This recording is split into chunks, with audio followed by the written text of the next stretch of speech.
Hey, what's going on, guys? So here's another day. Today I'm working on a 17 Ford Explorer 3.5 twin turbo. Now it has 50,000 miles, and they all tend to have this issue for some given reason, that the power steering goes out. Now the power steering, it's electric.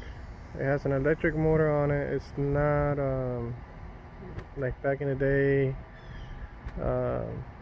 with a pump and fluids and whatnot, like hydraulic system type of. So I'm just gonna walk you through a little bit.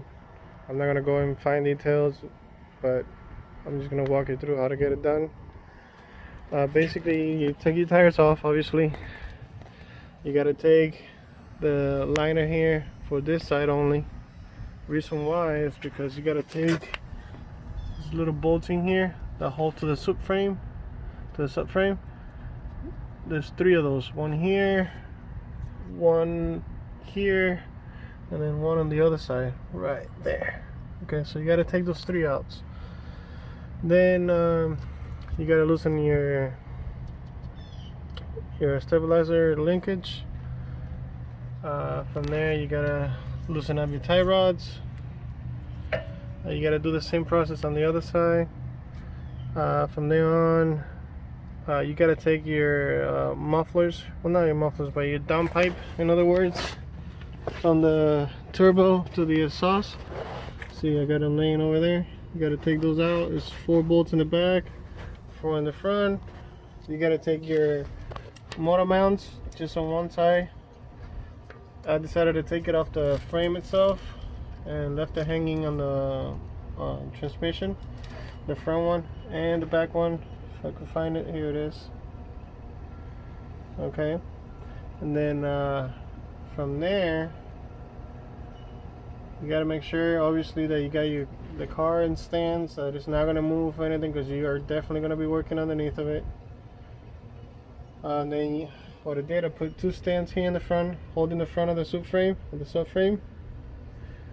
Okay, this one is not doing it right now because the other one is a little bit higher.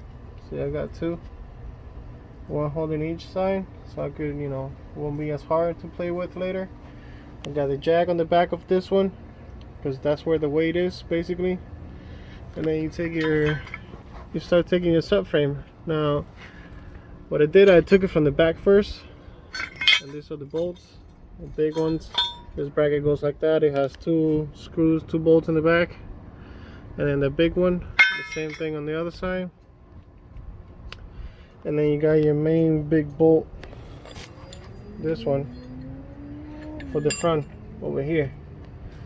Now after you do that, you got your 2 bolts that hold the actual rack and pinion. They go from the bottom, from here.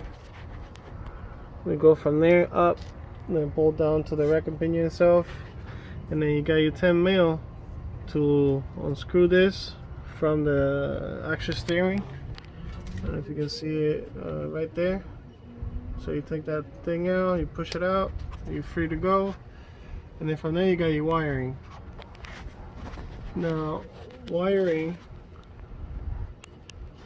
let's see, the wiring, you can see you gotta have to tilt the rack itself, so you can get the 2 plugs out. This is the wiring. There's 2 plugs right there. Hey man, you mind if I go in now? Yeah. Take a look at it? Hold on, give me 1 second. Okay.